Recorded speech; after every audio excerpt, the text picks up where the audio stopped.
స్థానిక సంస్థల ఎమ్మెల్సీ ఎన్నికల కౌంటింగ్ కాసేపట్లో ప్రారంభం కానుంది. ఇందుకోసం పగడ్బందీగా ఏర్పాట్లు చేసినట్లు ఎన్నికల సంఘం తెలిపింది. ఈ నెల 10వ తేదీన నిర్వహించిన స్థానిక సంస్థల ఎమ్మెల్సీ ఎన్నికల ఓట్ల లెక్కింపు కోసం ఆయా జిల్లాల్లో అన్ని ఏర్పాట్లు పూర్తి చేసినట్లు రాష్ట్ర ఎన్నికల ప్రధానాధికారి శశాంక్ గోయల్ వెల్లడించారు.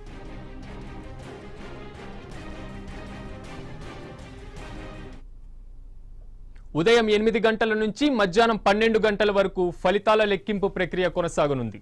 మరోవైపు కౌంటింగ్ కేంద్రాల వద్ద పోలీసులు పటిష్ట బందోబస్తు ఏర్పాటు చేశారు. ఎలాంటి అవాంఛనీయ ఘటనలు చోటు చేసుకోకుండా పోలీసులు కఠిన చర్యలు తీసుకుంటున్నట్లు గోయల్ పేర్కొన్నారు. ఏర్పాట్లు చేసిన కౌంటింగ్ హాళ్లలో ఆదిలాబాద్లో 6, కరీంనగర్లో 9, మిగతా చోట్ల 5 టేబుళ్లు చొప్పున ఏర్పాటు చేశారు.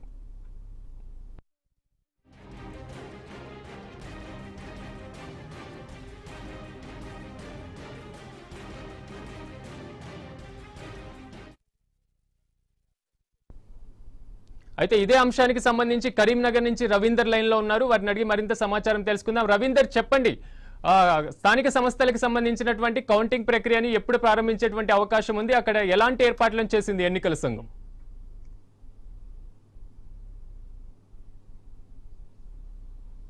సిరాజ్, అయితే ఇప్పటివరకే కరీంనగర్కి సంబంధించిన 2 స్థానిక సంస్థల ఎన్నికలకు సంబంధించి పోలింగ్ ప్రక్రియను అయితే ముగియడంతో ఇక్కడ ఎస్ఆర్ఆర్ కళాశాలలో ఇప్పటివరకే కౌంటింగ్ ప్రక్రియ కోసం నిన్ననే అధికారులు అయితే మొత్తం ఏర్పాట్లు చేయడం జరిగింది. మరి కాసేపట్లో కూడా కౌంటింగ్ ప్రక్రియను అయితే ప్రారంభమవుతుంది. అయితే ఇప్పుడు ఇక్కడ కరీంనగర్కు సంబంధించిన ఉమ్మడి జిల్లాకు సంబంధించిన బ్యాలెట్ బాక్స్లను అయితే కరీంనగర్కు సంబంధించిన ఎస్ఆర్ఆర్ కాలేజీలో భద్రపరచడం జరిగింది. స్ట్రాంగ్ రూమ్కి అయితే 8 గంటల సమయంలో జిల్లా కలెక్టర్తో పాటు అభ్యర్థులకు సంబంధించిన అక్కడ లోపల ఉన్నవారు, అదేవిధంగా ఒకవైపు ఎన్నికలకు అక్కడ కౌంటింగ్ ప్రక్రియలో పాల్గొనే వారు కూడా అక్కడికి వెళ్తారు. అభ్యర్థులు వెళ్ళిన అనంతరం కూడా ఆ స్ట్రాంగ్ రూమ్ను అయితే తెరిచి 8 గంటల సమయంలో మాత్రం కౌంటింగ్ ప్రక్రియ ప్రారంభమయ్యే విధంగా కూడా మాత్రం ఇప్పటివరకు ఏర్పాట్లు ముమ్మరంగా చేయడం జరిగింది. మరి కాసేపట్లో కూడా ఈ కౌంటింగ్ ప్రక్రియ అయితే ప్రారంభమవుతుందని చెప్పవచ్చు. ఈ ఎస్ఆర్ఆర్ కళాశాలలో చూసుకుంటే దాదాపు 8 టేబుల్ని అయితే అరేంజ్ చేయడం జరిగింది. ఒక్కొక్క రౌండ్కు ఒక్కొక్క టేబుల్ కూడా అవుతుంది. అంటే ఈ కౌంటింగ్ ప్రక్రియ ఇక్కడ చూసుకుంటే దాదాపు 1324 ఓట్లకు గాను 1320 ఓట్లు అయితే ఇక్కడికి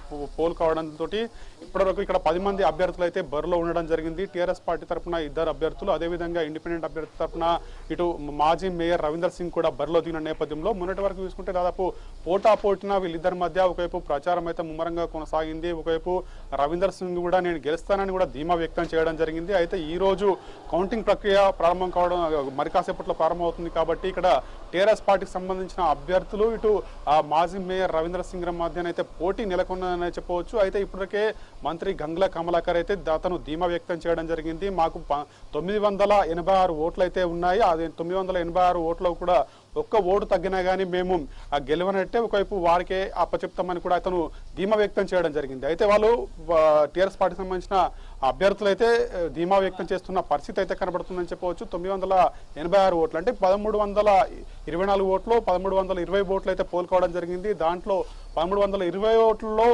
986 ఓట్లు వాళ్ళకు వన్ సైడ్ వస్తాయని కూడా ఒకవైపు టీఆర్ఎస్ పార్టీకి సంబంధించిన అభ్యర్థులు అయితే ధీమా వ్యక్తం చేస్తున్న పరిస్థితుల నేపథ్యంలో ఇటు ఇండిపెండెంట్ అభ్యర్థులు మొత్తం మంది 10 మంది ఉండడంతో దాంట్లో మరి ఎవరికి ఎన్ని పంచుకుంటారు, ఎవరికి ఏ విధంగా ఓట్స్ వస్తాయి, ఇటు టీఆర్ఎస్ పార్టీకి సంబంధించిన 2 అభ్యర్థులు ఎర్రరమణ కావచ్చు, ఇటు భానుప్రసాద్ రావు కావచ్చు, వీళ్ళిద్దరికి ఎంత ఓట్లు వస్తాయని కూడా ఒకవైపు టెన్షన్ వాతావరణం నెలకొన్న నేపథ్యంలో దాదాపు అక్కడ 8 టేబుల్ని అయితే అరేంజ్ చేయడం జరిగింది. ఒక్కొక్క రౌండ్ లో ఒక్కొక్క టేబుల్ అయితే లెక్కింపు జరుగుతుంది. అయితే ఆ లెక్కింపు జరిగే సమయంలో మాత్రం అక్కడ అభ్యర్థులకు సంబంధించిన వారైతే ఉంటారు, ఏజెంట్లు, అదేవిధంగా అభ్యర్థులు అయితే అక్కడ ఉంటారు.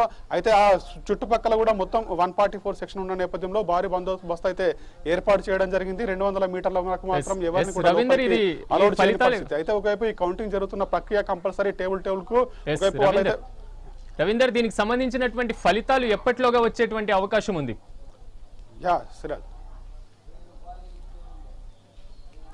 అయితే సిరాజ్ ఇక్కడ చూసుకుంటే దాదాపు 1324 ఓట్లకు గాను 1320 ఓట్లే ఒకవైపు అక్కడ వేయడం జరిగింది. కాబట్టి దాదాపు ఇది ఉదయం 8 గంటలకు ప్రారంభమైన ఈ కౌంటింగ్ ప్రక్రియను అయితే 12 గంటల సమయం వరకు అయితే ముగిసే అవకాశం అయితే కనబడుతుందని చెప్పవచ్చు. ఫస్ట్ ప్రియారిటీగా ఒకవైపు ఎన్ని ఓట్లు వచ్చాయి దాన్ని ఫస్ట్ దాదాపు కట్టిన అనంతరం కూడా లెక్కింపు అయితే జరుగుతుంది. లెక్కింపు జరిగిన అనంతరం కూడా దాన్ని ఒకవేళ ఓట్లు అయితే వేరే అభ్యర్థులకు ఇండిపెండెంట్ అభ్యర్థులకు గిట్ట ఓట్లు అయితే ఎక్కువ వచ్చినట్టయితే కంపల్సరీ దాన్ని సెకండ్ ప్రియారిటీ కింద కూడా తీసుకొని మళ్ళీ లెక్కింపు అయితే జరుగుతుంది. కాకపోతే ఇప్పుడు ఇప్పటివరకే టీఆర్ఎస్ పార్టీకి సంబంధించిన అభ్యర్థులు అయితే ధీమా వ్యక్తం చేస్తున్నారు. వన్ సైడ్ గా ఓటింగ్ పడ్డది.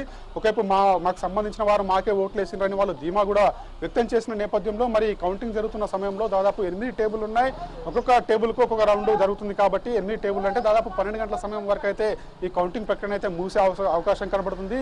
అయితే టేబుల్లో ఏ విధంగా లెక్కింపు జరుగుతాయో, ఏ విధంగా ఓట్లు పడుతున్నాయో దాన్ని బట్టి గెలుపు ఎవరికి ఉన్నది, ఎవరికి ఓటమి ఉందనేది కూడా క్లారిటీ వచ్చే అవకాశం కనబడుతుంది. 10-10:30 సమయం వరకు అయితే ఎవరికి ఓటింగ్ ఎక్కువ వస్తుంది, ఎవరు గెలుపు దిశగా వెళ్తున్నారు అనేది కూడా క్లారిటీ వచ్చే అవకాశం ఉంటుంది. అయితే ఈ 8 గంటలకు ప్రారంభమైన ప్రక్రియ 12 గంటల లోపు అయితే మూసే అవకాశం కనబడుతుందని చెప్పవచ్చు. సిరాజ్.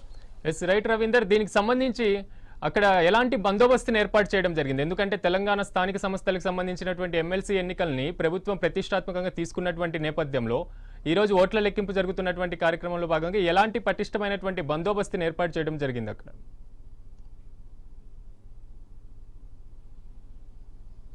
తెలంగాణ వ్యాప్తంగా ఇప్పుడు చూసుకుంటే ఆరు స్థానిక సంస్థలకు సంబంధించిన ఎమ్మెల్సీ ఎన్నికలకు సంబంధించి దాదాపు కౌంటింగ్ జరుగుతున్న ప్రాంతాలలో ప్రతి ఒక్క చోట కూడా ఇప్పటివరకే 144 సెక్షన్ కూడా విధించడం జరిగింది. అయితే స్ట్రాంగ్ రూమ్ లో ఈ బ్యాలెట్ బాక్స్ ఉండడంతో కూడా అక్కడ భారీ బందోబస్తు అయితే ఏర్పాటు చేశారు. మరి కాసేపట్లో వైపు స్ట్రాంగ్ రూమ్ వైపు ఎన్నికలకు సంబంధించిన అధికారితో పాటు కొంతమంది అక్కడికి అధికారులు అయితే వెళ్తారు. అదేవిధంగా అభ్యర్థులతో పాటు అభ్యర్థులకు సంబంధించిన వాళ్ళు ఓటింగ్ ఏజెంట్లు కూడా అక్కడికి వెళ్లే అవకాశం కనబడుతుంది. వెళ్ళిన అనంతరం కూడా అక్కడ స్ట్రాంగ్ రూమ్ సీల్ అయితే తీస్తారు. సీల్ తీసిన అనంతరం దాన్ని కౌంటింగ్ సెంటర్ కు తరలించే విధంగా కూడా అక్కడ అధికారులు ముమ్మరంగా ఒకవైపు ముందరికి పోతున్న పరిస్థితి కనబడుతుందని చెప్పవచ్చు. అయితే అక్కడ కౌంటింగ్ జరుగుతున్న ప్రక్రియ దాదాపు 200 మీటర్ల వరకు 144 సెక్షన్ అయితే విధించడం జరిగింది. భారీగా పోలీస్ బందోబస్తు అయితే ఏర్పాటు చేశారు. అయితే అక్కడికి ఎవరైనా వచ్చినా వాళ్ళకు కూడా కంపల్సరీ ఐడి కార్డులు చూపిస్తేనే లోపలికి అలౌడ్ చేసే విధంగా కూడా అధికారులు అక్కడ చెకప్ చేస్తున్న పరిస్థితి అయితే కనబడుతుందని చెప్పొచ్చు. ఇటు అభ్యర్థితో పాటు ఇద్దరు ఒక కౌంటింగ్ ఏజెంట్లు అయితే లోపలికి వెళ్లే అవకాశం కనబడుతుందని చెప్పవచ్చు. అదేవిధంగా అక్కడ దాదాపు 26 మంది అక్కడ కౌంటింగ్ కేంద్రంలో అధికారులు అయితే ఉంటారు. ప్రొసీడింగ్ అధికారులు ఒక్కొక్క టేబుల్ కు ఒక్కొక్క ప్రొసీడింగ్ అధికారులు కూడా ఇప్పటివరకే నియమించిన నేపథ్యంలో ఎటువంటి అవాంఛనీయ సంఘటనలు జరగకుండా ఇప్పటివరకే పోలీస్ బందోబస్తు అయితే భారీగా ఏర్పాటు చేయడం జరిగింది. 200 మీటర్ల మేరకు మాత్రం ఎవరిని కూడా లోపలికి అలౌడ్ చేయని పరిస్థితి ప్రతి ఒక్క కౌంటింగ్ కేంద్రం వద్ద ఉందని చెప్పవచ్చు. Right, thank you Ravinder.